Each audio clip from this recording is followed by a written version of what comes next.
On peut lire la parole. dushobora gusoma ijambo Ouvrons ry'Imana. nos Bibles. Fungure Bibiliya zacu. Je vous salue tous au nom du Seigneur Mwese Jésus. mbaramukije mu izina ry'Umwami wacu Yesu Kristo. Ouvrons dans Genèse. Tubumbure Bibiliya zacu mu itangiriro. Je disais Genèse Itangiriro 1:26 à partir du verset tangira 26. igice cya mbere guhera ku murongo wa 26. Nous lisons au nom du Seigneur Jésus-Christ. Asoma mu izina ry'Umwami wacu Yesu Kristo. Puis Dieu dit, faisons l'homme à notre image, selon notre ressemblance, et qu'il domine sur les poissons de la mer, sur les oiseaux du ciel, sur les bétails, sur toute la terre, et sur tous les reptiles qui rampent sur la terre. 28. Dieu créa l'homme à son image, il les créa à l'image de Dieu, il créa l'homme et la femme. Amen. Imana iravuga iti tureme umuntu agira ishusho yacu ase natwe, batwara amafi yo mu nyanja n'inyoni n'ibisiga byo mu kirere n'amatungo n'isi yose n'igikururuka hasi cyose.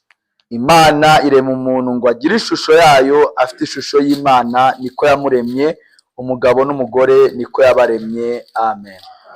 Prenons encore Jean 17, Dufate Yohana 17, 20 Yohana 17 umurongo wa 20 jusqu'au verset 23. kugera kuri 23. Nous lisons encore au nom du Seigneur Njya Jésus-Christ. gusoma mu izina ry'Umwami wacu Yesu Kristo. Ce n'est pas pour eux seulement que je prie, mais encore pour ceux qui croiront en moi par leurs paroles. 21.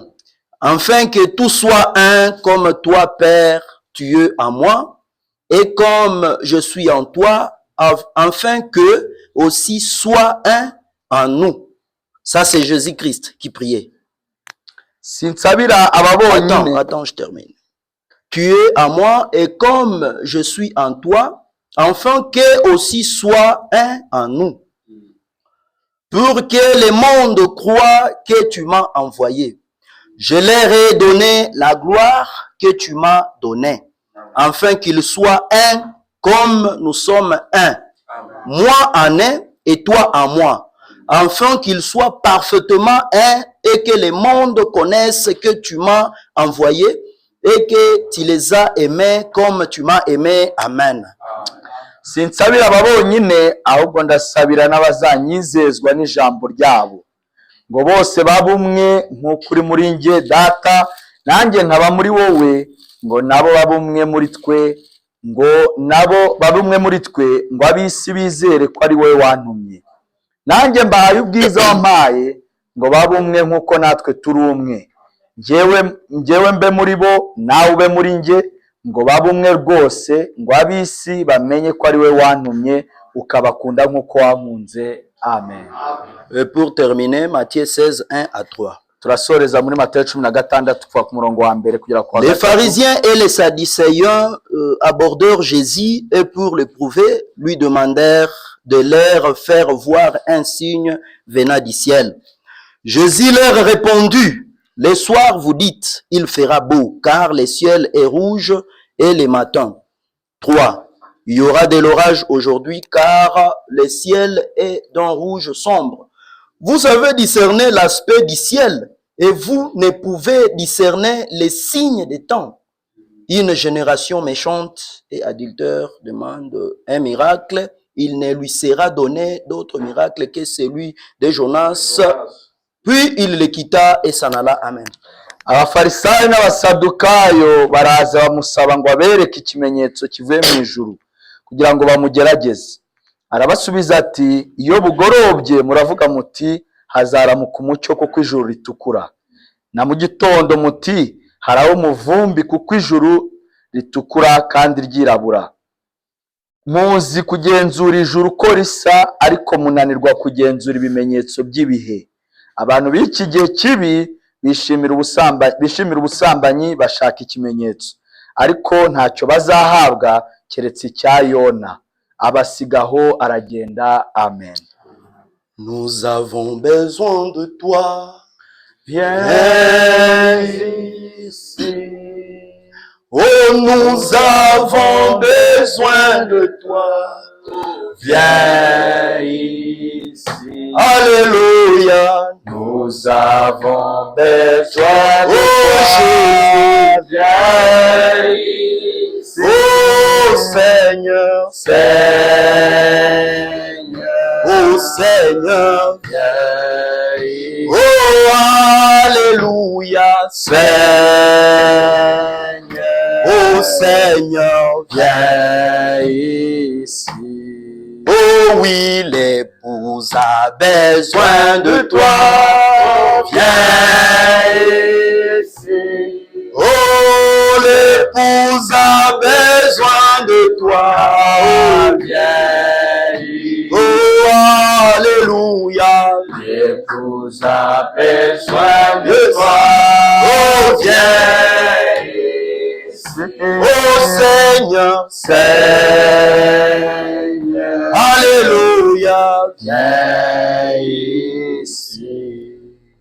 Seigneur notre Dieu, Mwami Imana yacu, toi le créateur de toutes choses, we muremyi wa byose, ces enfants sont ici ce soir, tes enfants aba bana bawe bari hano uyu mugoroba, sont venus te voir toi, bazanywe no kukureba wowe, sont venus communier avec toi. bazanywe no gusabana nawe. Seigneur Dieu, Mwami Imana, moi je n'ai rien pour leur nge donner. ntacyo mfite cyo kubaha, Père Tout-Puissant, data ushobora byose, mais je suis venu avec le nom du Seigneur Jésus-Christ. uwo ndiho yazanye izina rya Yesu Kristo, Le nom qui guérit les malades, nazanye izina rya Yesu Kristo rikiza abarwayi, le nom qui ressuscite les morts, izina rizura abapfuye, le nom qui donne le travail aux chômeurs, izina riha akazi abadafite akazi, le nom qui donne le mari à ceux qui n'ont pas de mari. izina riha abagabo batabafite. Nous t'invitons ici ce soir. Abagutumiye umugoroba, Nous chassons les diables au milieu de nous. Au nom de Jésus-Christ.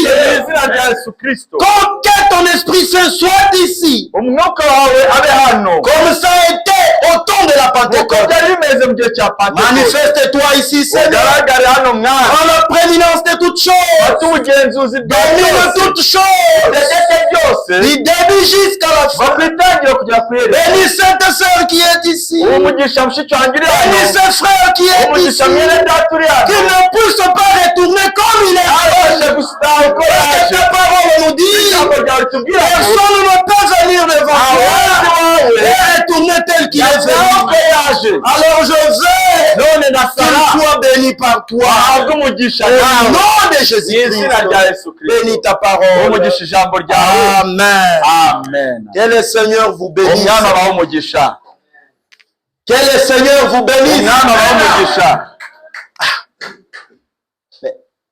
Mie sisikie. Njye ntabwo mbyumva. Que le Seigneur vous Umwami abahe bénisse. umugisha. Je ne suis pas du tout visiteur ici. Ntabwo ndi umushyitsi na busa hano, Ou bien je ne suis pas un étranger ici. cyangwa se ntabwo ndi umunyamahanga, Je suis l'enfant de la maison. ndi umwana wo mu rugo hano. Moi, c'est le frère Jean Bissimwa. Njye ni mwene so Jean Bisimwa, Je suis aussi l'enfant de pasteur Malachi. ndi umwana w'umushumba Je Malachi. prie au Salem Tabernacle à Nsengera Goma. hariya ku ngando ya Salem i Goma, Je suis prédicateur ndi là-bas. umubwirizabutumwa hariya. Je suis très content de me retrouver ce soir ici avec Nejejwe no vous. kwisanga hagati muri mwe hano. Je suis venu ici Naje hano pour vous apporter le message. kugira ngo mbazanire ubutumwa. Et le message que je vais amener ce soir, Ubutumwa ndi bubazanire umugoroba ce n'est pas mon message. ntabwo ari ubutumwa bwanjye bwite. Parce que William Marion Branham dit William Marion Branham aravuga que ngo nous sommes les messagers de ce même message. turi intumwa z'ubu butumwa bumwe. C'est nous qui devons manifester Christ à ce temps de la fin. Twe tugomba kugaragaza Kristo muri iki gihe cya nyuma. Nous allons y arriver. Turaza kubigeraho. Notre sujet de ce soir, Ikigwa cyacu cy'umugoroba c'est le temps de l'union et son signe. ni igihe cy'ubumwe n'ikimenyetso cy'ubwo bumwe. L'union que nous allons parler ici, Ubumwe turi buganire uyu munsi ce n'est pas l'union entre des tribus quelconques ntabwo ari ubumwe bw'imiryango ibiri runaka, ou l'union des partis politiques quelconques, cyangwa ubumwe bw'amatsinda ya politiki mais c'est runaka. l'union Ni ubumwe de l'époux bw'umukwe avec son épouse. n'umugeni we. Je crois que vous êtes épouse du Seigneur. ndibaza ko muri umugeni w'umwami. Et l'épouse du Seigneur, kandi umugeni w'umwami c'est un corps. ni umubiri.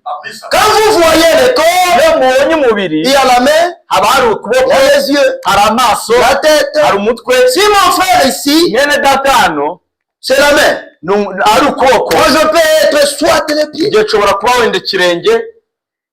Ton nom, c'est qui, mon frère? Joel. Dans ce monde, on ne peut pas avoir deux Joël. muri iyi si ntabwo twagira ba Joel babiri. C'est vrai. Moi, c'est frère d'ici, moi. ngewe ni mwene data Bisimwa. Dans le corps du Christ, mu mubiri wa Kristo on ne peut pas avoir deux d'ici. ntabwo twagira ba Bisimwa babiri. On ne peut pas avoir deux Joël. ntabwo twagira ba Joel babiri. On ne peut pas avoir deux Manachi. ntabwo twagira ba Malachi babiri. Il n'y a qu'un seul Bissimo. hari Bisimu umwe gusa. On ne peut pas avoir deux William Marion. ntabwo twagira ba William Marion Branham babiri. Il est le seul. ni wowe wenyine. Je vais lire le prophète. ndaza gusoma umuhanuzi. Le prophète nous dit umuhanuzi aratubwira ngo le même ministère ubukozi bumwe qu'avait le Seigneur umwami Jésus-Christ, Yesu yari afite, le même ministère ubukozi bumwe est aujourd'hui avec son muri épouse. kumwe n'umugeni w'uyu munsi. Donc, ni ukuvuga ngo si Jésus guérissait les malades, yakizaga abarwayi, son épouse doit guérir les umugeni malades. nawe agomba gukiza abarwayi. Si l'époux niba umukwe avait discerné les pensées, amenyaga ibyo abantu son épouse umugeni nawe doit discerner les kumenya pensées. ibitekerezo by'imitima y'abantu. Mais ce n'est pas n'importe qui doit discerner ces ntabwo pensées. ari umuntu wese ubonetse wese ugomba kubikora. Il y a un hari umwe gusa parmi l'épouse du Christ muri ba bandi umugeni wa qui a Kristo discerné les pensées. bamenye ibyo abantu Et cet homme, c'est William Marion Branham. Mais nous tous, ariko twese hamwe nous faisons une épouse. twese turi umugeni twese hamwe. L'union. ubumwe Selon frère Branham, dukurikije icyo mwene data Branham avuga. premièrement, le temps, cya mbere ni il igihe. nous dit, aravuga ati le temps, igihe c'est un moment choisi par Dieu igihe ni ikintu cyahiswemo n'Imana pour l'action kugira ngo hagire et igikorwa, l'accomplissement de ses desseins. hagire no gushaka kwe gusohora. C'est ça le signe. ubwo ni ubumwe. L'union, ubumwe c'est être un ubumwe ni ukuba umwe avec Dieu. kuba umwe n'Imana. Nous sommes censés être un avec Dieu. duhamagarirwa kuba umwe n'Imana. Est-ce que vous me comprenez? ese murankurikiye? Nous sommes censés être un avec Dieu. duhamagarirwa kuba umwe n'Imana. Et le signe, ndetse il ikimenyetso dit, aravuga est ati une preuve concrète ikimenyetso ni ikintu qui gifatika témoigne de la réalité de Dieu et de sa parole. gihamya ko Imana iri ifatika n'ijambo ryayo rifatika. Je vais y arriver. ndaza kubigeraho.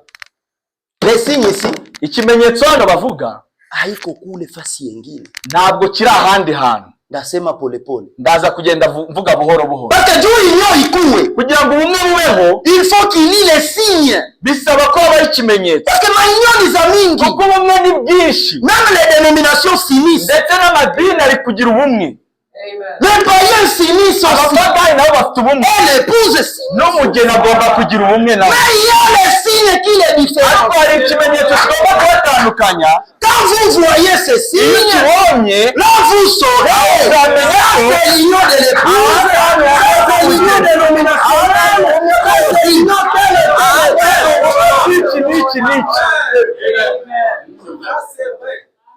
Qu'on ne te trompe pas. ntibazakubeshye. Nous n'adorons pas le même Dieu. twe ntabwo duhimbaza Imana imwe nk'aho. oya. Eh, si tu ne le savais niba plus, utari ubizi, s'ils sont ici, qu'ils me pardonnent. niba bari hano bambabarira. Je ne parle que la vérité. ndimo kuvugisha ukuri gusa. Nous n'avons pas le même Jésus que ntabwo dufite Yesu umwe nk'uwo bafite. notre Jésus Yesu wacu est différent de leur. atandukanye n'uwabo.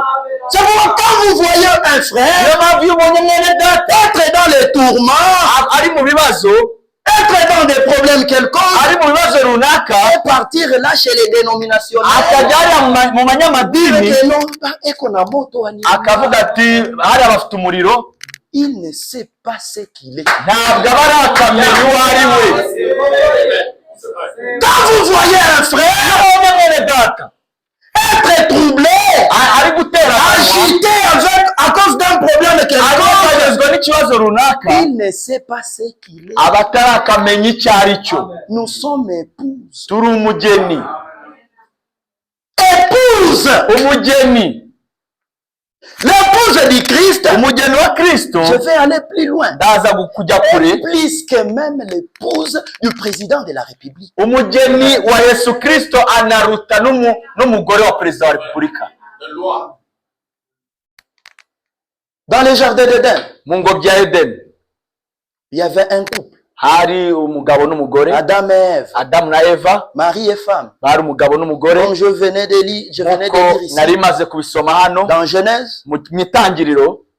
Ça c'est le type. Hano ni igishushanyo. De ce que nous allons parler encore ce soir. Cy'icyo turi buze kuganira umugoroba. Ces couples-là, uwo mugabo n'umugore. Frère Branham dit, aravuga ngo c'est Adam qui a été créé le premier. Adamu niwe waremwe bwa mbere. Et c'est la Bible qui le dit. ese si Bibiliya ibivuga? Adam c'est le type de Dieu. Adamu ashushanya Moi je veux marcher avec les types. Njye ndashaka kugendera mu Et Ève c'est l'épouse. Eva agashushanya umugeni. Frère Branham dit, aravuga ngo quand Dieu avait créé Adam, igihe Imana yaremaga Adamu, dans Adam il y avait deux esprits. muri Adamu harimo imyuka ibiri. L'esprit féminin harimo umwuka wa kigore et l'esprit masculin. n'umwuka wa kigabo. Mais le corps de son épouse ariko umubiri w'umugeni we est sorti de la partie d'Adam. umubiri w'umugeni we wavuye. Mais ces deux esprits-là, ariko iyo myuka ibiri, l'esprit, imwuka, ce n'est pas le sous-produit ntabwo iyo myuka yo yaremwe nyuma. d'Adam. ntabwo ari C'est le corps d'Ève ni umubiri gusa wa Eva. qui était le sous-produit d'Adam. imyuka yo ni iya karemano, umubiri niwo waremwe nyuma ukurwa muri Adamu. Écoutez-moi attentivement. munyumve neza. L'esprit d'Ève, umwuka wa Eva c'était l'esprit de Dieu. umwuka wa Eva wari umwuka w'Imana, Mais ariko c'était un esprit féminin. wari umwuka wa kigore. Mais le corps, umubiri wa Eva toka mu Adam. niwo wavuye muri Adamu. Et frère Branham dit akavuga que ngo cet esprit féminin uwo mwuka wa kigore est différent de l'esprit masculin. utandukanye n'umwuka wa kigabo. Il dit mais pourquoi vous allez voir ati niyo mpamvu muzabona quand vous voyez une femme, iyo ubona umugore c'est quelqu'un qui est un peu douce. ni umuntu ugomba kuba aciye bugufi, Il ne parle umugwaneza, pas trop. atavuga cyane, Il ne gronde pas à tout moment. adatomboka buri Même sa kanya, façon de marcher, n'uburyo tu agendamo. vois que ça c'est une femme. ugomba kwita ubibona ko ari umugore uyu ari umugabo. Quand vous voyez une femme iyo ubonye umugore agir comme un homme, arimo yitwara elle n'est nk'umugabo, pas à sa place. aba atari mu mwanya we. Même dans la maison, no mu rugo quand on vient chez vous, iyo baje iwawe nous nous observons seulement. twebwe turabireba gusa, On regarde turitegereza, entre la voix du mari tukareba ijwi ry'umugabo et de son épouse. n'iry'umugore we. Il y a d'autres maisons, tu vas entendre que c'est la voix de la femme qui est toujours au-dessus. hari andi mago usanga ijwi ry'umugore ari ryo rihora riri Si hejuru. elle appelle un enfant, yahamagaye umwana, sauti koyulu. ijwi rye riri Ile hejuru, sauti inafuata na kofi. iryo jwi rigaherekezwa n'ingufu. Ça, ce n'est pas l'esprit féminin de Dieu. umwuka wa kigore w'Imana.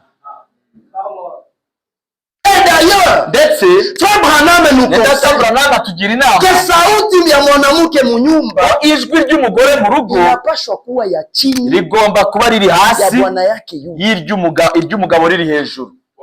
Quand c'est le contraire, iyo ari ikinyuranyo cy'ibyo c'est le diable. ni Satani. Une femme, umugore c'est une personne gentille. ni umuntu ugomba kuba ari umugwaneza. Mais le contraire, il y a des maisons où vous allez entrer, tu vas trouver une femme ariko qui va se renfrogner. hari amago uzajyamo usanga isura y'umugore irafunze. Si vous vous êtes bagarré avec votre mari, niba warwanye n'umugabo ça wawe, nous regarde à quoi? ese twebwe biturebaho iki? Une femme, c'est quelqu'un qui est gentil. umugore ni umuntu ugomba kuba umugwaneza. Mais un homme, c'est quelqu'un de robiste. umugabo we ni umuntu C'est w'igihangange. pourquoi Frère Branham Niyo dit, Abraham avuga ngo quand un mari quitte le travail, iyo umugabo avuye ku kazi il doit trouver sa femme à la maison pour agomba l'accueillir. gusanga umugore mu rugo ngo mettre si amwakire akamwicaza ku bibero bye. Vous pensez que c'est une femme au visage solide? mwebwe muzi ko umugore wabikora ari umugore waba arakaye afite isura Il ikomeye, aura même peur. yanagira ubwoba umugabo. Kwenye anatoka alikuwa stressé. aho ngaho yari ari yiriwe mu bintu Il byinshi, retourne à la maison. agataha mu rugo agakomeza ibyo ngibyo bimubuza amahoro. Vous savez, c'est pourquoi les urazi niyo hommes mpamvu meurent abagabo avant les femmes. bapfa mbere y'abagore babo À cause des stress. kubera ibintu byinshi mu mutwe, stress. Pour trouver de l'argent, c'est stress. aho kugira ngo abone amafaranga ni ibibazo. Épouser une femme, l'amener à la maison, d'autres stress. Agashaka umugore akamuzana mu rugo nabyo ni ibibazo. Si vous constatez très bien, Iyo witegereje neza les hommes meurent. abagabo bapfa mbere. Je pense que vous avez déjà observé ça. Ndibaza ko mwamaze C'est à kubyitegereza. cause des stress. Ni ukubera stress.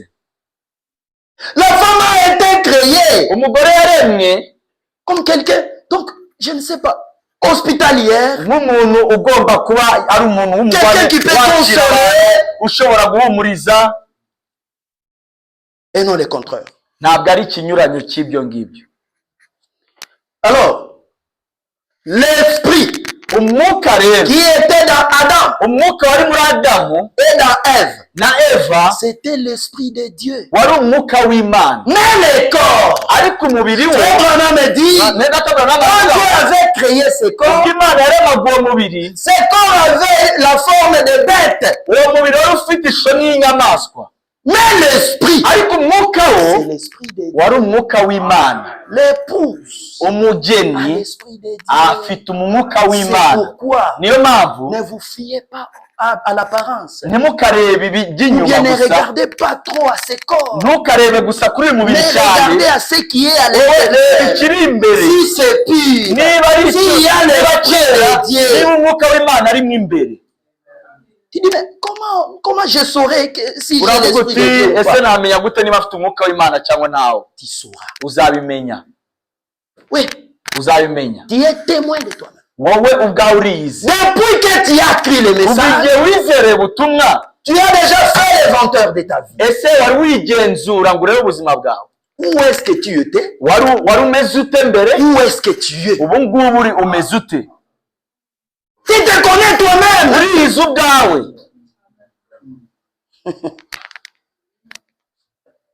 Nous sommes une épouse. Turi umugeni. Et frère Branham dit, Nyendatabwana aravuga ngo même les gens, ndetse n'abantu, les dénominationnels, abanyamadini, je ne sais pas qui, ntabwo nzi s'ils navuga, finissent, bagize ubumwe, s'ils sont dans l'union, babaye mu pour bumwe, un motif quelconque, kubw'intego runaka ils bashaka réussissent kugeraho, toujours. babigeraho.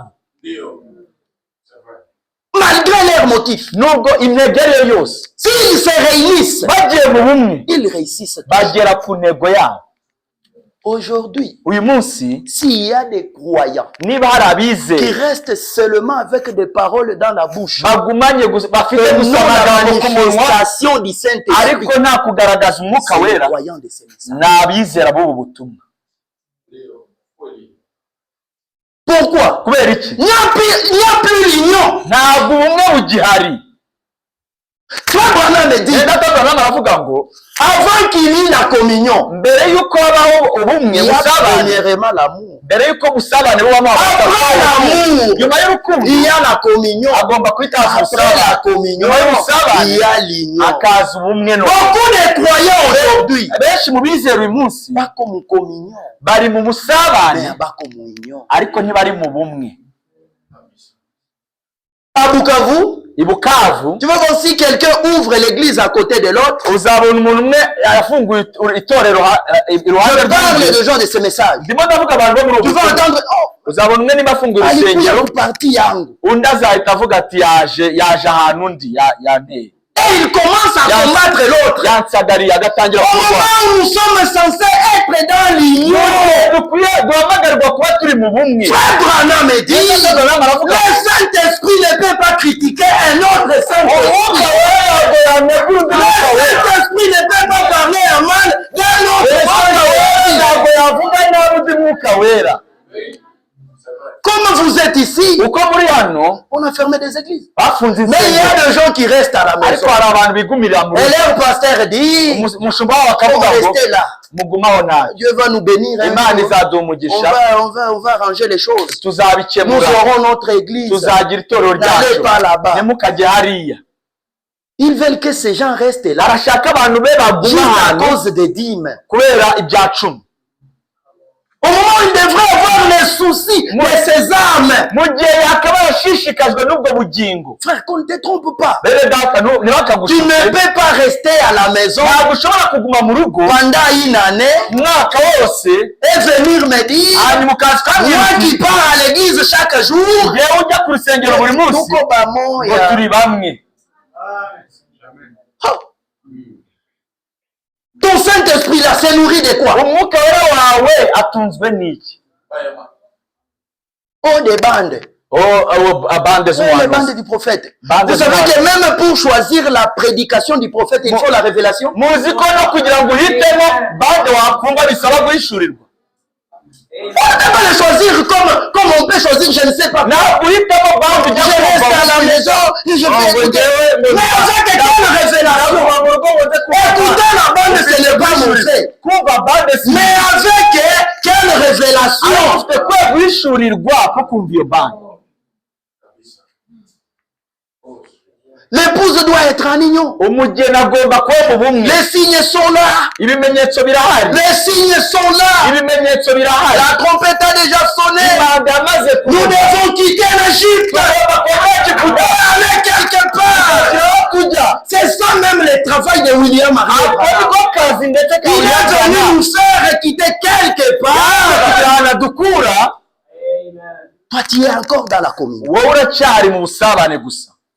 Jalousie toujours. Ishyari buri gihe. Le pasteur Malachi nous avait prêché la Umushumba Malachi yatwigishije Il nous hariya. a dit là à Goma. Aratubwira ari igoma ngo Il nous a dit, si un frère est béni dans l'église, yenda ko nahabwa umugisha mu itorero. si toi tu n'es pas béni, Niba udahabwa umugisha tu dois louer Dieu pour ça. ugomba kubihimbariza Parce que Imana. c'est même Dieu qui a béni ses Kuko frères. Imana imuhaye Il va le faire pour toi nawe aussi. yabigukorera.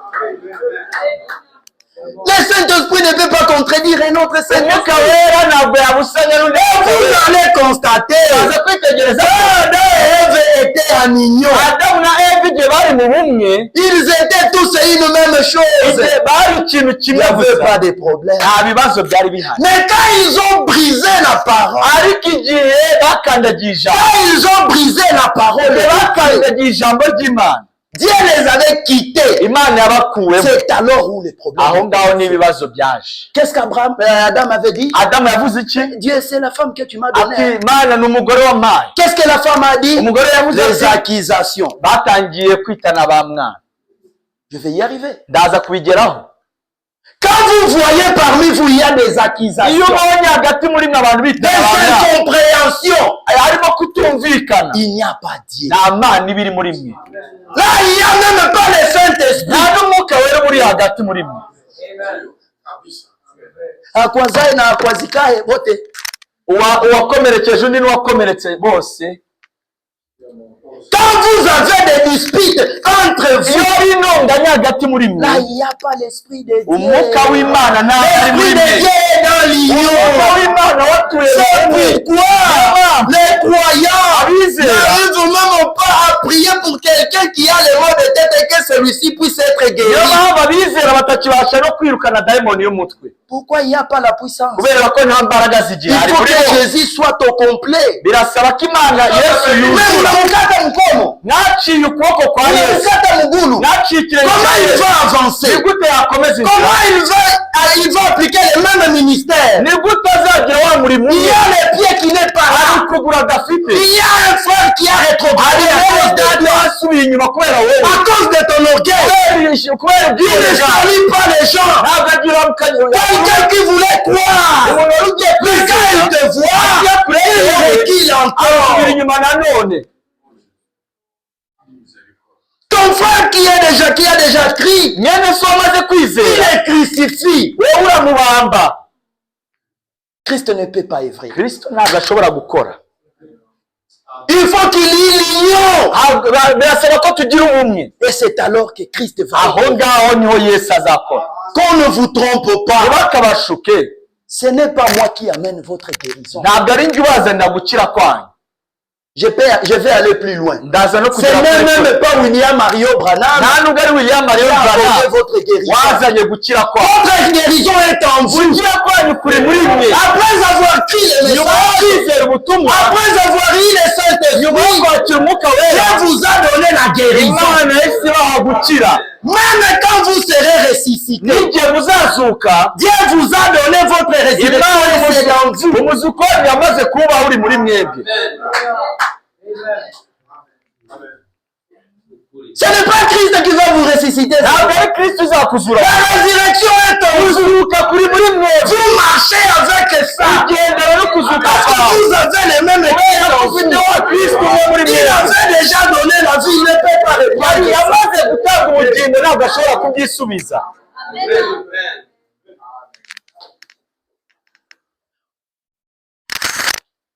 Les prophètes nous disent, umuhanuzi aratubwira ngo si Christ niba kristo pouvait donner sa vie ashobora gutanga ubugingo et bwe récupérer sa vie, akabwisubiza l'épouse aussi peut le faire. umugeni nawe yabikora Le même ministère umurimo umwe est dans l'épouse. uri mu mugeni uyu munsi Je veux que vous compreniez ça. ndifuza ko mubisobanukirwa Même les canards, ndetse n'imbata quand ils veulent se déplacer pour aller quelque iyo part, zishaka kwambuka zijya ahantu runaka ils doivent être premièrement dans l'union. zigomba kubanza kuba mu bumwe Ils doivent être dans l'union. zigomba kuba mu bumwe Et dans cette union-là, muri ubwo bumwe notre noneho Dieu, c'est un Dieu de l'ordre. imana yacu ni imana ya Chez Dieu, gahunda il y a l'ordre. imana aba gahunda Quand ils sont dans l'union, bari mu pour bumwe le voyage, bw'urugendo quand ils noneho partent quelque part, aho il y zigiye a toujours un chef devant haba eux. hari umukuru wazo muri zo Et les autres suivent derrière. izindi zigakurikira uwo mukuru Tous sont un. bose ari Même ikintu kimwe motif,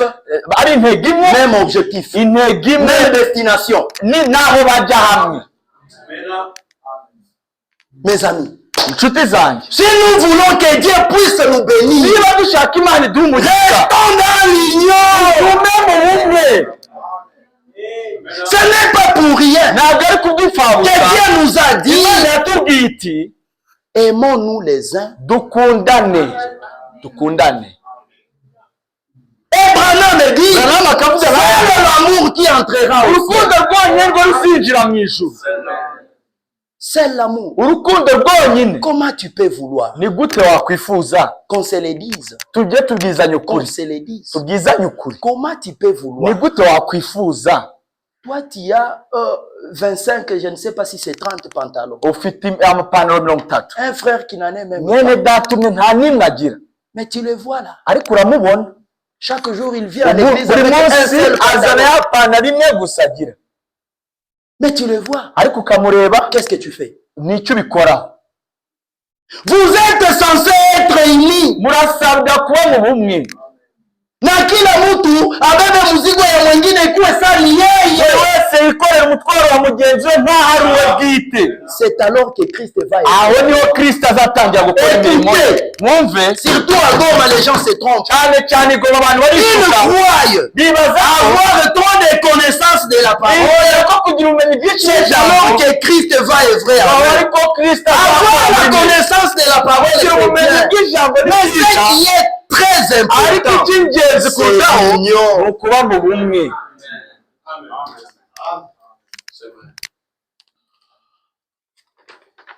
Je vais lire les prophètes. ngiye gusoma umuhanuzi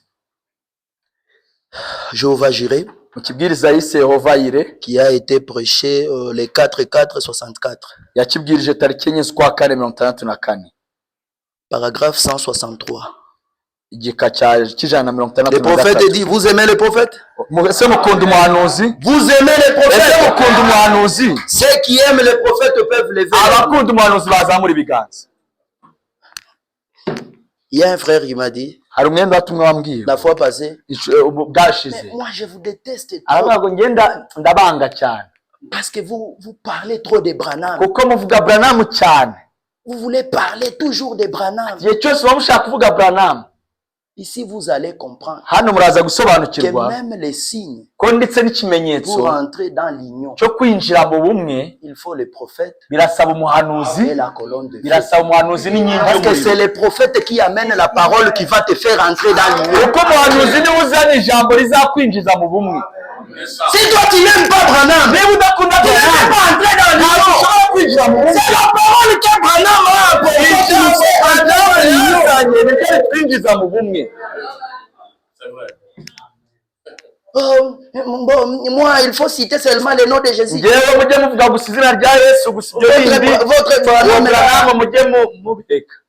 Nous associons toujours Branham avec Jésus. Oui. De quel Jésus vous parlez? Jean-Baptiste, quand il a baptisé Jésus-Christ, il a dit, voici l'agneau de Dieu qui ôte le péché du monde. Jésus était là. Jésus était là. William Mario Branham est venu. Voici le même agneau qui ôte le péché du monde. Mais c'est là qu'il l'agneau en chair et en os. Mais c'est le message de l'homme qui est cet agneau. ubutumwa niwo mwana w'intama. Si Rebecca n'avait pas écouté Eliezer, elle n'allait pas voir Isaac.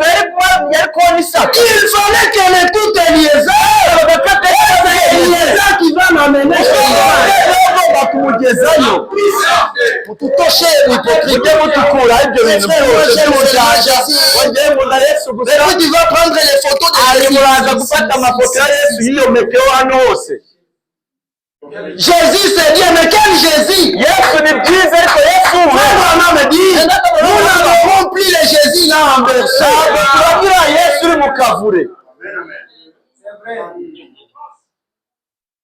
Les Jésus là en berceau. Les Jésus là qui marchait là-bas. Il ne peut plus rien faire. Jésus aujourd'hui, c'est le message de l'air. Moi je lis seulement c'est la Bible. L'histoire là, les gens. Toi tu connais la Bible. Tu connais la Bible. Et d'ailleurs, si tu lis bien la Bible, là, que tu prétends connaître, il y a des choses où tu vas lire et tu vas écouter, c'est comme si ça se contredit. Par exemple, il y a un endroit où la Bible dit, réponds à un fou selon sa folie. Il y a un autre endroit, ne réponds pas à un fou selon sa folie. Mais il faut William Mario Branham pour mettre ça en éclair. Toi, dis-nous, ça veut dire quoi? Il faut avoir les lunettes du prophète. Qu'est-ce que Dieu a dit à William Mario? C'est que tu as aimé toi, Branham.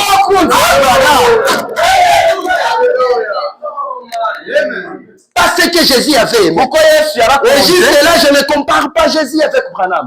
Jésus, c'est un Dieu adorable. Nous n'adorons pas William Branham. Nous adorons Jésus. Le plafond X, c'est par sa frère. La Valéria. Alléluia. Si tu amènes les gens à te croire, nous allons à toi, Branham. Oui, Branham. Si tu amènes, mais ça c'est dire. C'est faux. Si tu amènes les gens à te croire, toi, Branham.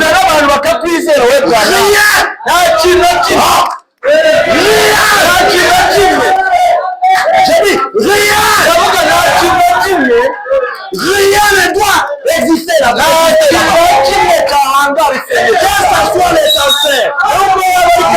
Et au nom de Jésus, Jésus, le message de l'air. Si tu as le problème quelconque, tu as la solution au nom de Jésus.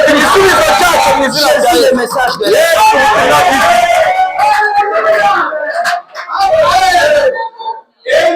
Oh, lisons seulement la Bible, frère. Branham dit, l'Ancien Testament, c'était Dieu lui-même qui faisait les œuvres là. J'ai la citation ici. Mais le Nouveau Testament, c'est l'épouse. Et il y a le troisième testament. La vie vécue de l'épouse.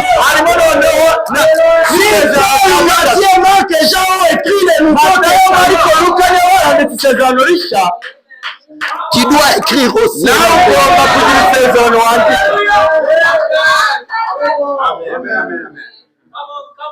Vous ne vous connaissez pas. C'est pourquoi vous êtes comme ça. Uyu nawe ko nasema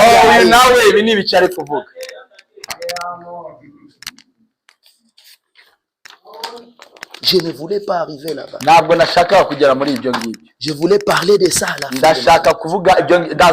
Vous avez encore culte demain? Demain jeudi. Donc je termine le jeudi. Je ne sais pas si je vais terminer ça. C'est trop. J'ai préparé trop de choses. Je lis les prophètes pour vous. Maintenant, ensuite, est venu le second Adam pour acheter l'église qui présente l'ombre de ce type. Ici au 163, il dit comme en Éden, où Adam et Ève étaient au commencement les mêmes esprits. Leur nom était Adam. Ève et Adam. Tous leur nom était Adam. Oh, je ne sais pas si ça va vous achoquer ou pas. Nous ne sommes pas les branhamistes. Nous sommes des chrétiens. Croyant au message qu'a apporté. Nous sommes des chrétiens. Oh frère, il y avait des lotistes. Nous sommes l'épouse du Christ. Cet esprit qui était en Ève et l'esprit qui était en Adam, à ce temps-là, Branham me dit, tous ces deux étaient d'Adam. Nous sommes des chrétiens.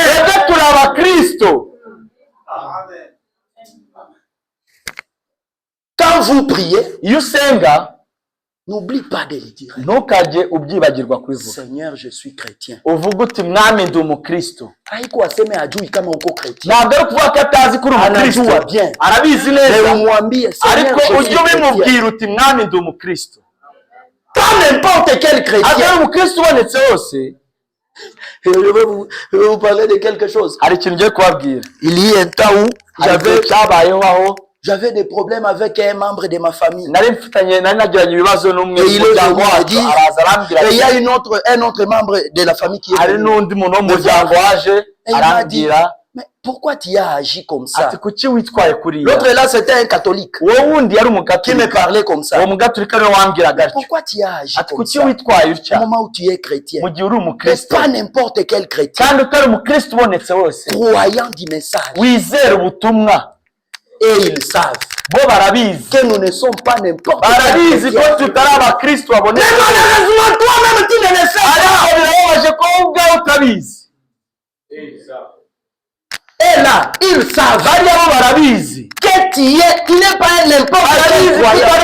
Mais toi-même, est-ce que tu sais que tu n'es pas n'importe qui? C'est pourquoi tu te me conduis comme ça. Tu es à l'université, un petit barbare peut venir, mettre sa main sur toi, et le monde a changé. Ce n'est pas n'importe qui. Et d'ailleurs, ils doivent te craindre.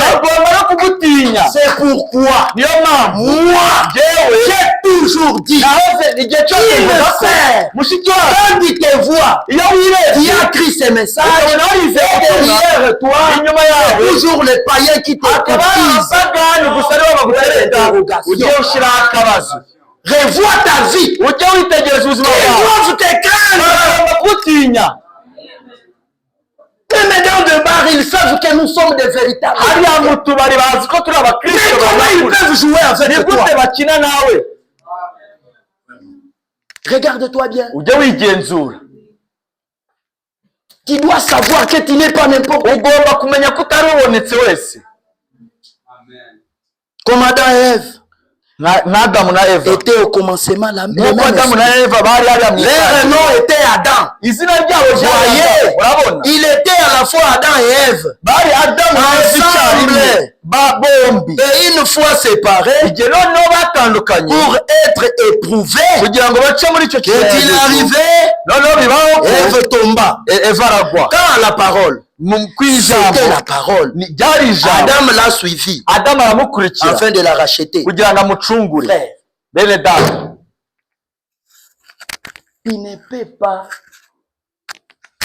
aller chercher une fille là dehors ntabwo ushobora kujya gushaka umukobwa hariya et hanze l'amener ici. umuzane hano On dit elle va croire. ukavuga ati azizera Une fois elle sera là. ubwo azaba ageze hano gusa azizera Et puis après je vais l'épouser. nyuma noneho Nous ne nzamushaka. croyons pas à Mbese ça. ntabwo twizera gutyo.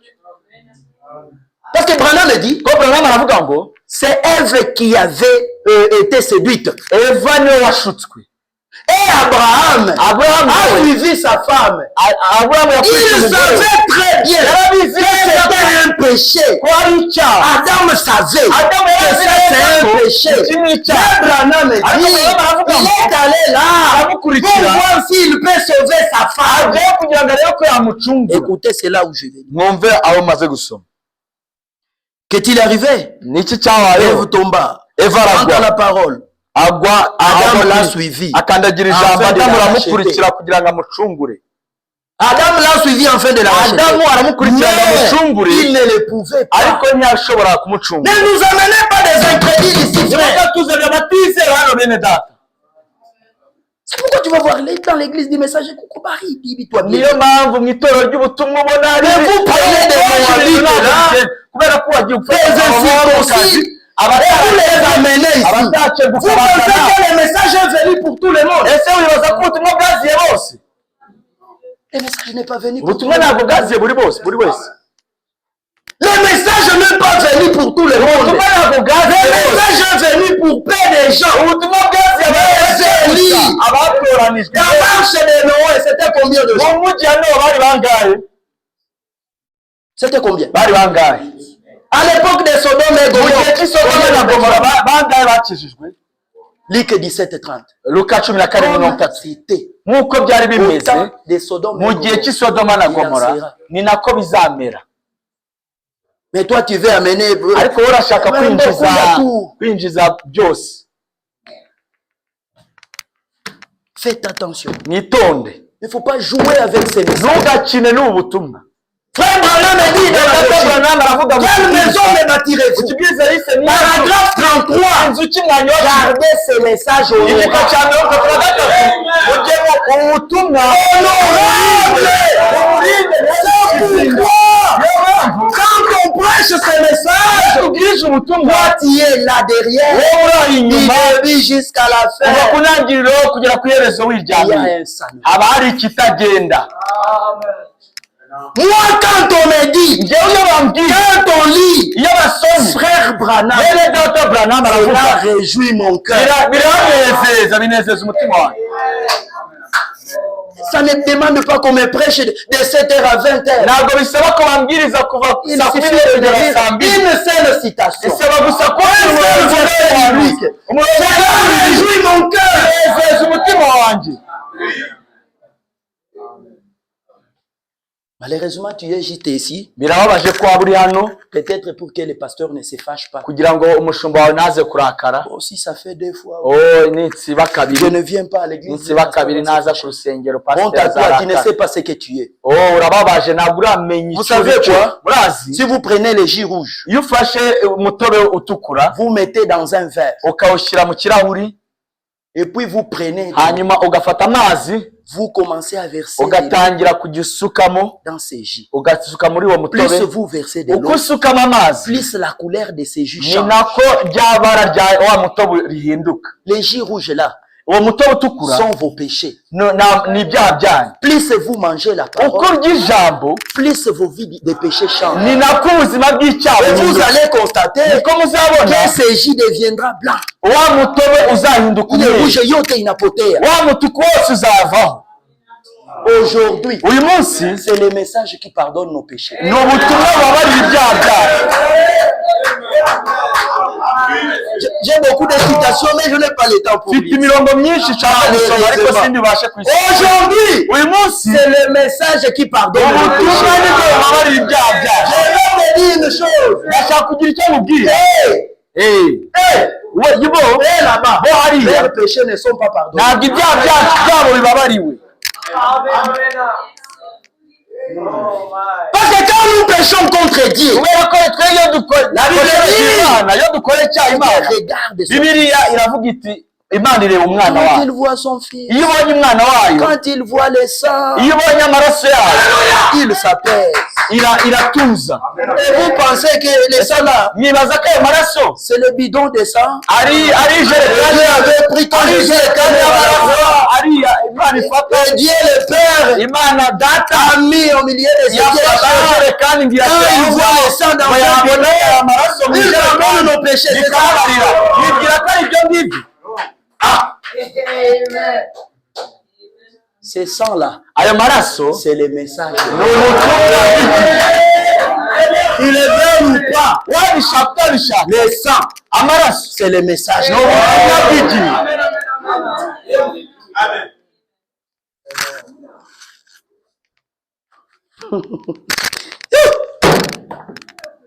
Le sang, c'est le message de l'air. Ubutumwa niyo maraso. Écoutez, quand vous avez ce message, vous avez tout. Mwumva iyo ufite ubu butumwa ufite byose. Qu'est-ce qui est difficile? Ni iki kikugoye? Quand vous avez ces messages, Iyo ufite ubu butumwa vous avez tout. ufite byose. Ceux qui sont veuves ici, Abapfakazi je hano vais leur dire, ndashaka kubabwira ko quand vous avez ces iyo messages, ufite ubutumwa vous avez un mari. uba ufite umugabo. Ceux qui sont orphelins, Ab'imfubyi je hano vais vous dire ce ndashaka soir, kubabwira umugore quand vous avez ces iyo ufite messages, ubutumwa vous avez un papa. ufite papa. Allez partout où vous voulez. Même en France, même je ne sais pas en Amérique. Oui, seulement, je suis croyant de ce message.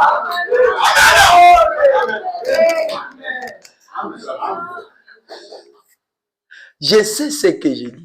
Nzi icyo ndi kuvuga. Moi-même, je suis le preuve de ce que j'ai dit. Nanjye ubwanjye ndi gihamya cy'ibyo ndi kuvuga.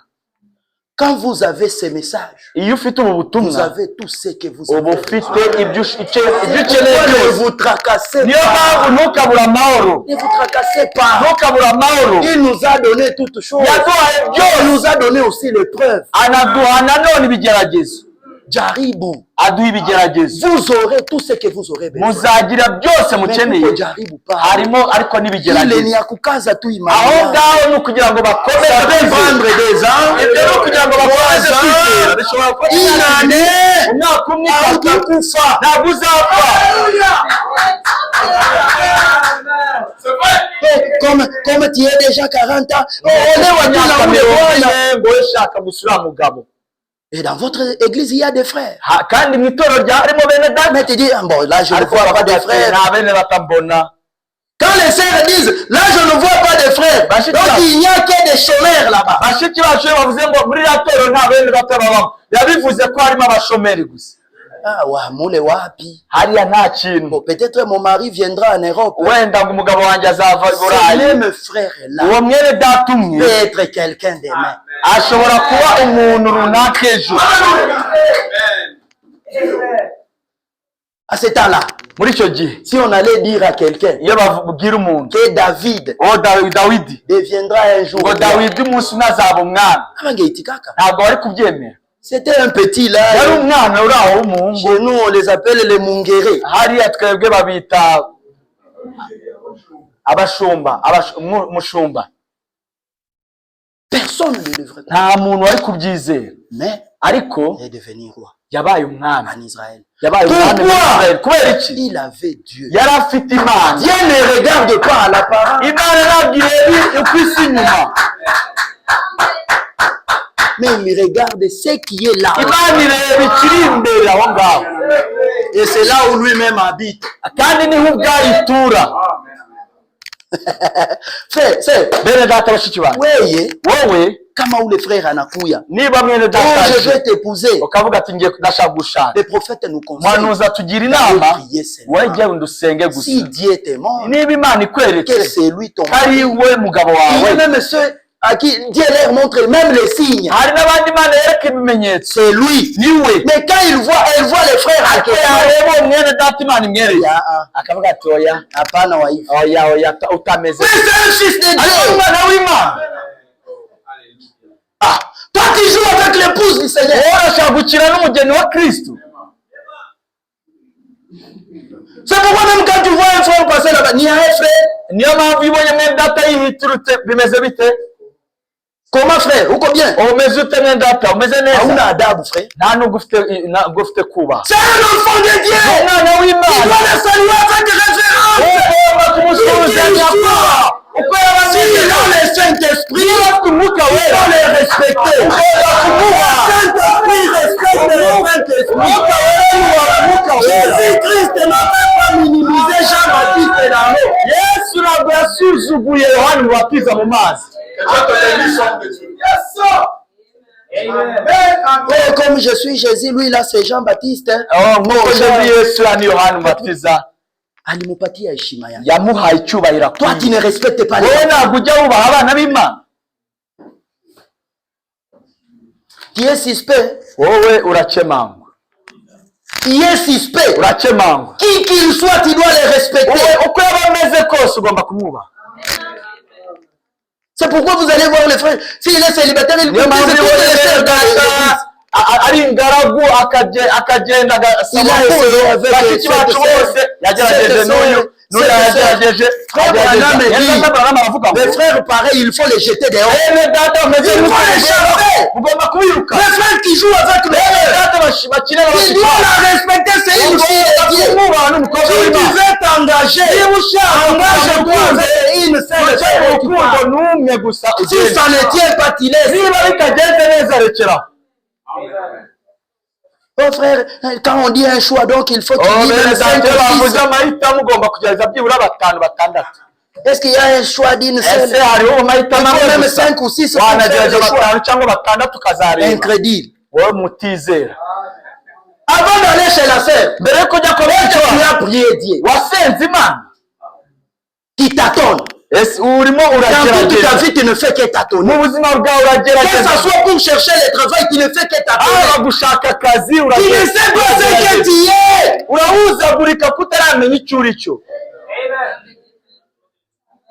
Tu as prié Dieu, donne-moi le travail. wasenze Imana Mais amakazi. quelqu'un vient te dire, bon, ejo umuntu akaza akubwira ati, mon ami, ici "Oh, il y a un yanjye, travail. hano hari akazi Utatumika mu dépôt ya kuzisha primus. uzajya ukora hariya muri depo yo gucuruza primusi." Je réussis le travail. nakiriye akazi. Ce n'est pas moi qui donne ça au biveur. ntabwo ari njye n'ubundi Moi, je ne fais que rester là et je récolte de l'argent. jewe ndi hariya gusa Il ne nakira sait pas ce que amafaranga. Dieu. ntabwo uramenya uwo uri we.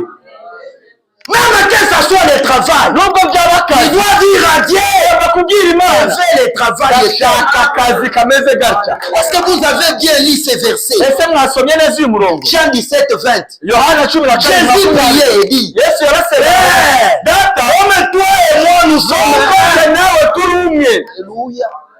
Je veux que aussi ndashaka ko nabo soit un avec nous. bamwe natwe. Et Jésus était fier de lui-même. Yesu yari atewe ishema nawe ubwe.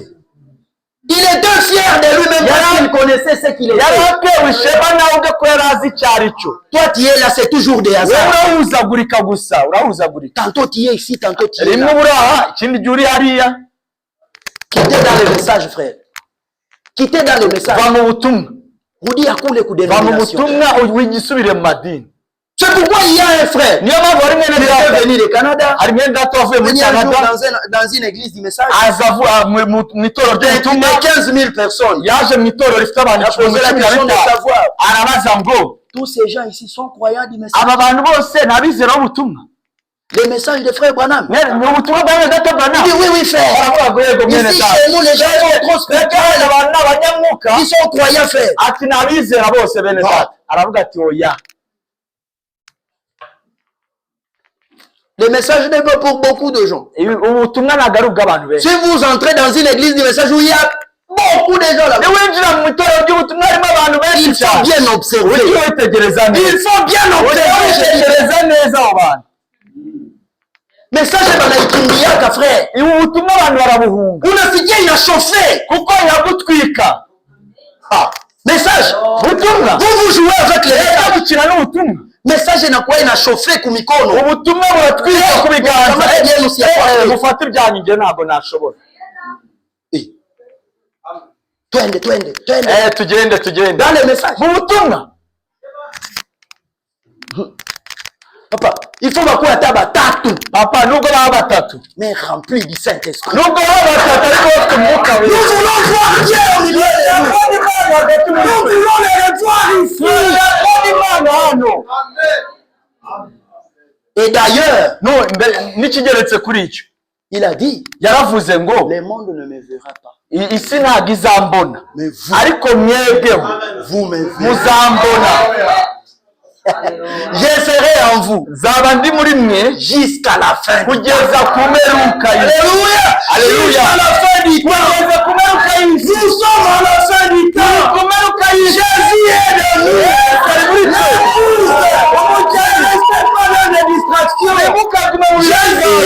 nous. Jésus est dans les prêches. Yesu ari mu mugeni we. Toka mu distraction frère. Va mu birangaza mwene data. 116 Jéhovah Jireh. Igika cy'ijana na 16 Yehova Yire aravuga ngo none aussi certain qu'Adam et Ève étaient être les mêmes esprits. Nkuko Adamu na Eva bari umwuka umwe. Christ et l'église. Kristo n'itorero doivent être les mêmes. Nabo bagomba kuba umwuka umwe. C'est Branham bivuze. Haikomi ntabwo ari njyewe w'abandi. Uitike ukatale wabyanga wabyemera birakureba. Ariko Nyendata Branham bivuze. Et frère Branham dit, Nyendata Branham aravuga ngo moi Branham, je serai responsable nzabibazwa devant Dieu imbere y'Imana ce que j'ai prêché. Ibyo nabwirije. Il dit aussi, je prêchais comme Paul. Si les gens de Paul, les miens aussi. Nibinjira nanjye abanjye bazira. Frère, tutaingia. Tuzinjira. Usiache shetani akuintimide. Ukareke Satani ngagutera ubwoba. Wewe juzi wewe sulie. Wewe je mundi wewe. Mwambie shetani ndaingia. Kiruti Satani ndaingia. Haitama dhaifu. Et puis je vais te donner un secret. Tu sais quoi? Urazi? Quand tu as fait une erreur là, tu viens ici, les gens louent Dieu là.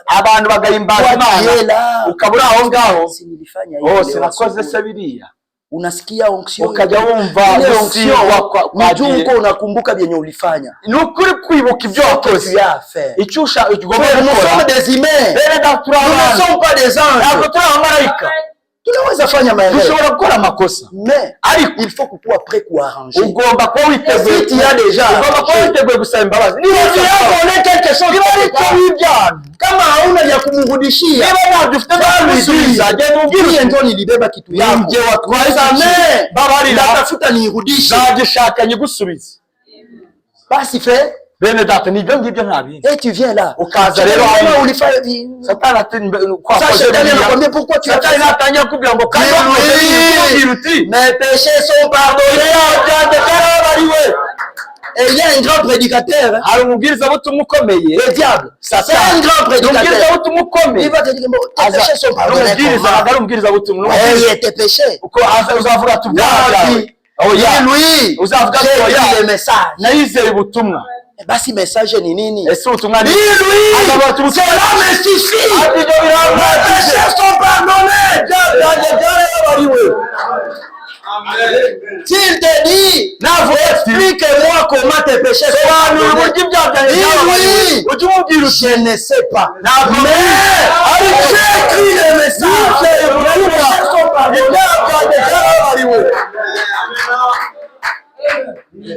Et quand tu viens ici, frère usikale mukiti. Louange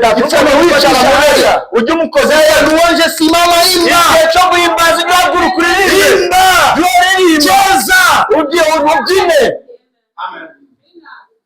Asikufunge mukaka. Naka kuzirike mukazitiro. Parce que ma erreur est tout azifanya. Kuko amakosa yo tuzayakora. Tant que tungali mwahimu igihe cyose tukiri mu erreur tutayifanya. Amakosa yo tuzayakora. Na kuko yengine yenye tunafanyaka na inafika tu. Hari nandi dukora bikatugwirira akabaho gutyo. Christ et l'église doivent être le même esprit. Kristo n'itorero bagomba kuba umwuka umwe. C'est là où je voulais arriver. Aho niho nashakaga kugera. Les mêmes ministères. Umurimo umwe. Christ et l'église Kristo n'itorero doivent être la même bagomba chose. kuba ikintu kimwe. Les mêmes ministères. Umurimo umwe. C'est très banal. Ni mwene data Branham muri kubivuga. Donc l'épouse de Christ, Umugeni na Kristo ils ont le même ministère. umwe. Oh, Jésus lui était Dieu. Oh, Yesu yari Non, Imana. on ne peut pas faire ce qu'il a fait. D'ailleurs, lui-même a dit, vous serez plus que ça que ibyo nakoze. Le même ministère. les mêmes ministères, frère. Afite ubukozi bumwe. Les mêmes ministères. Afite ubukozi bumwe. Croyez-vous que Jésus-Christ est ici? Yizera ko yari Croyez-vous que Jésus-Christ est ici? Yizera ko Kristo yari. Quand Paul avait vu la colonne de feu Pawulo urabona inkingi sur le y'umuriro chemin de Damas, mu nzira y'i il Damasiko. n'était pas seul. Ntabwo yari wenyine. Il y avait les gens avec Hari abandi bari mais bari tous ces gens-là ariko n'avaient abantu pas bose ntabwo babonye. C'est Paul seul qui avait vu ça. Pawulo wenyine yabonye inkingi y'umuriro. Alikuwa alishatubu zambi, frère. Ese yari yarihannye ibyaha, yari yamaze kwihana ibyaha se. Avant d'aller à Damas, il s'est dit tout. Mbere y'uko ajya i Damasiko yabanje kwihana ibyaha. C'est lui seul qui avait vu. Ni we wenyine wayibonye iyo nkingi y'umuriro. Malgré tes erreurs, Nubwo ufite amakosa, malgré tes défauts, nubwo ufite c'est inenge, toi qui as vu la ni colonne. wowe wabonye inkingi Tu l'as vu, frère. warayibonye neza. Message. Ni ubutumwa.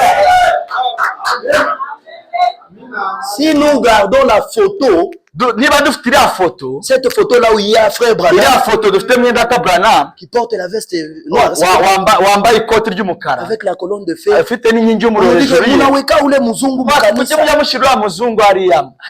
Frère Branham, Mwene data Branham Ça, aravuga c'est pas ma ngo photo. iyi ntabwo ari ifoto c'est yanjye, l'ange du ni Seigneur. umumarayika w'Uwiteka. Cette photo, Iriya foto le preuve palpable ni ikimenyetso de te kivugira dire cyo kukubwira la ngo colonne de feu inkingi y'umuriro est dans ces messages. iri muri ubu butumwa. Quand tu vois ça, dis au diable, la colonne de feu, inkingi y'umuriro.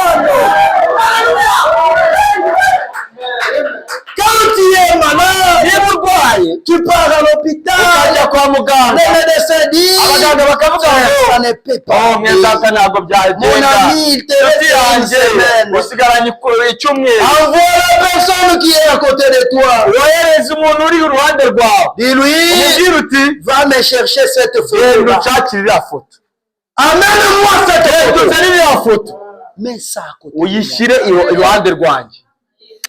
Prends la bande du prophète. Ufate bande y'umuhanuzi Piga plein. ushyireho, Là, la bouillie. uyikande wiryamire. C'est vrai. Na saa utapona utajua. nta nubwo uzamenya igihe wakiriye. Amen. Huyu yuko anasema nini? ese uyu muntu ari kuvuga Je ibikira, sais ce que j'ai. yewe nzi ibyo kuvuga.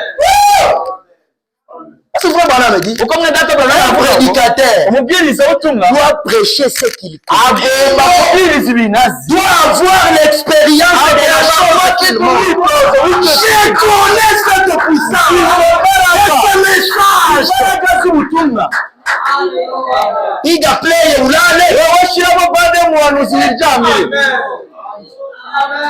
Unalala mandoto mubaya mubaya. wowe uraryama ukagira inzozi mbi, Usijisumbue hata tio. ntukajye ubura amahoro. Unaanza omba uko na déranger.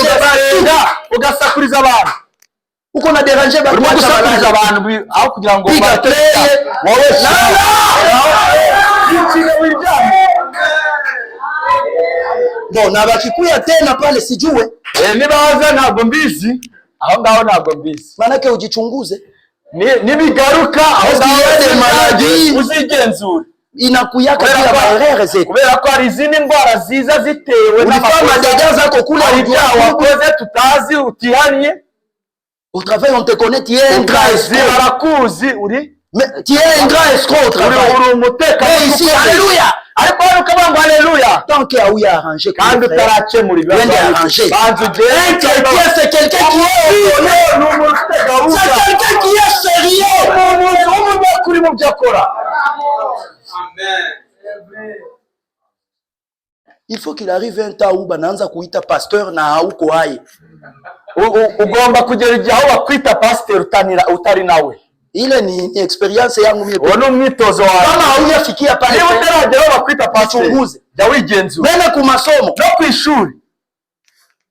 Saa kama mtu anakia na desordre, bagomba niba umuntu aje afite akavuyo bakavuga ntago akunda ibi bintu. Kama uyafikia pale, niba utarajya kuri urwo rwego, chunguze, ujye wigenzura. Anakuogopea yeye tu. Kuki batagutinya? Ma soeur, mushiki wawe abakuogope aye tu. Ni gute batagutinya? Avec ces messages, hamwe n'ubu butumwa. Avec ces messages, hamwe n'ubu butumwa. Les messages. Ubu butumwa. Un jour la sœur Ati White, mushiki wacu mwe ati me donné le témoignage. Elle avait dit seulement yaravuze gusa amen frère. Amen mwene data. Pas en criant. Amen frère. Amen mwene data.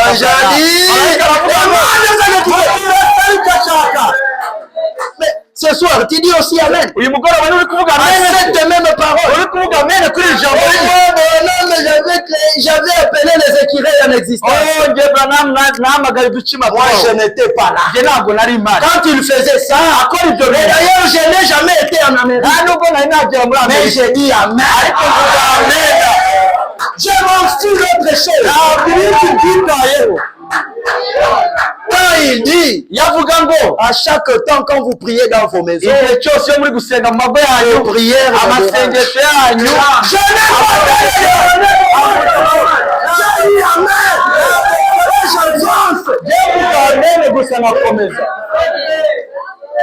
il est responsable de ce qu'il a prêché.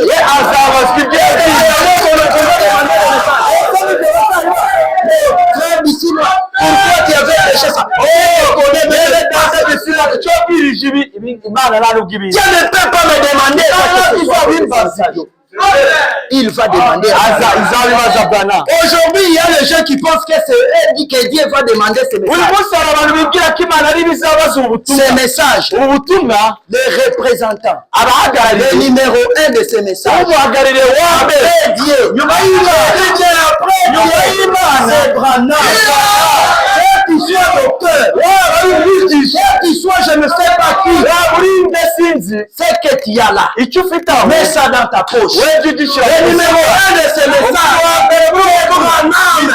Dieu le demandera un jour. Pourquoi on a douté à nini? Pourquoi on a douté à nini? Tu es une épouse. Et je vais te dire ce soir que quand on avait pendu Jésus-Christ à la croix, quand on l'avait pendu, c'était à cause de tes péchés. Tes péchés que tu fais aujourd'hui, ce que tu feras demain, jusqu'à on l'a frappé, on l'a tabassé, mais les témoins de Jéhovah, avec un petit Jésus, il avait quelque chose. On a dit, on avait mis nul, un jeune homme de 33 ans,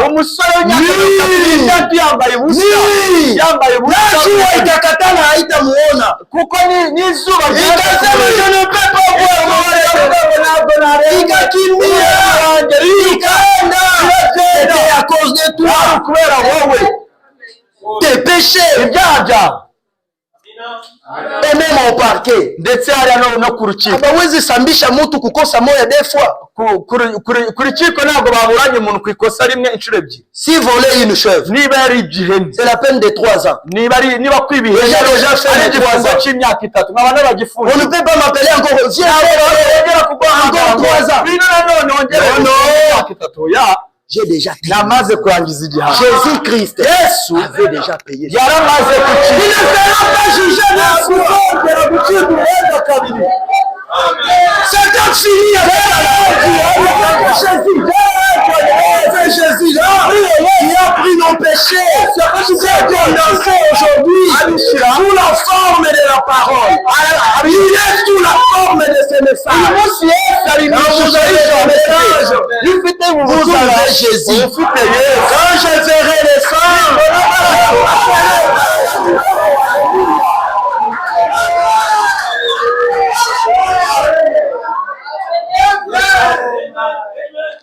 frère, hautakufa na uyavoyager. mwene data ntabwo uzapfa utarafata indege. Ulizaliwa Gisenyi, unazeekea Gisenyi, unakufa. Wavukiye Gisenyi, uzapfira Gisenyi, niho wakuri.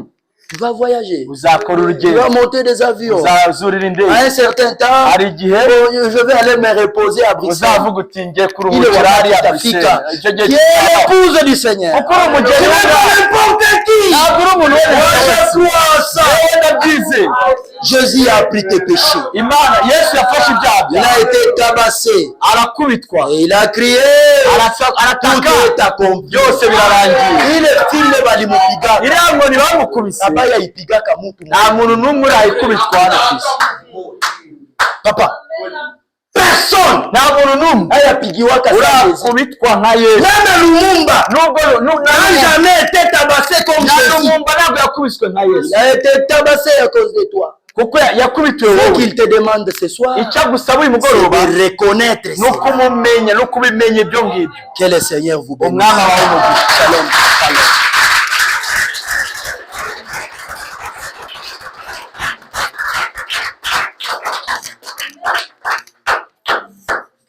Il est 20h juste. ni saa mbiri zuzuye. Je respecte l'heure quand même. nubahirije isaha. Mettons-nous debout. reka duhaguruke. Dieu vous bénisse. Imana ibahe umugisha.